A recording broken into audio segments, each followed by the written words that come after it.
Hi guys, good evening po. Ngayon magagawa lang ako ng quick review about din sa dumating na parcel from Everlay Shopee. Nabili ko pa siya sa Shopee.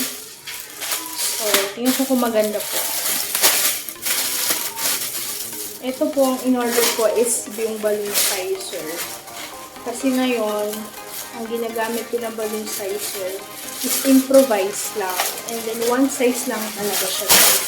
Yung carton lang, wala ako ng carton, and then in-improvise ko lang po siya. So, ito na po ang ating balloon sizer. Check natin yung mga available sizes, and then try natin siyang buuhin. Saan ba?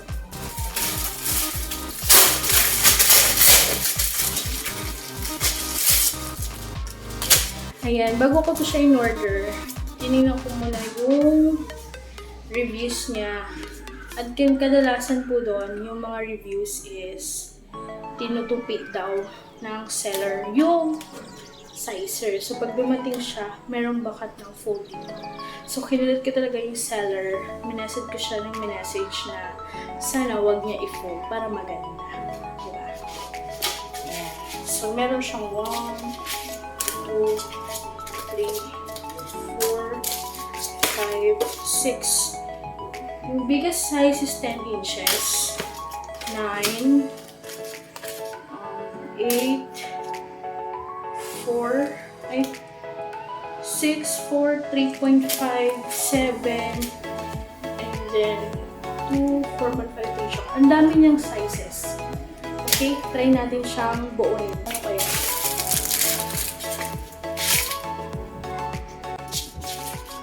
Dito yung buong iba ko. Nilagay sa mga sides. Ano ko na siya ganyan. Ayan. Magaling mo na. And then, paano siya maglalak?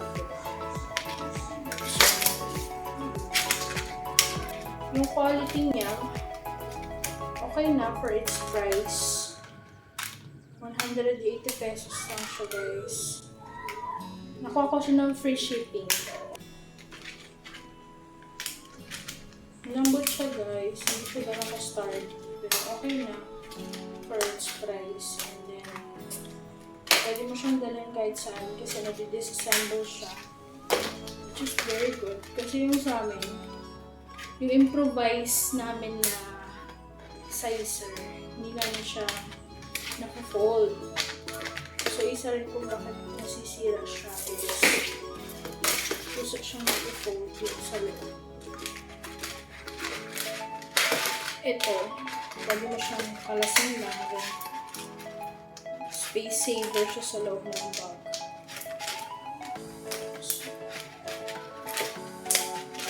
Pwede kong makarap na gano'n.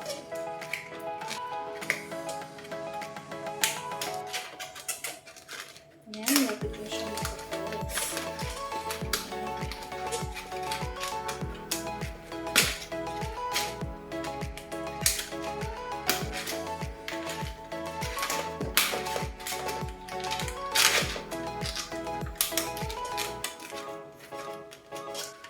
Ayan po, nabuo ko na siya.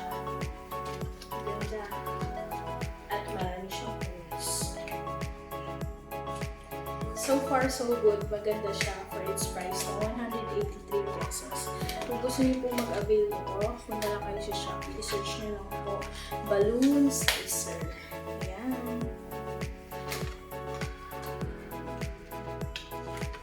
So, thank you po sa panonood ng aking video.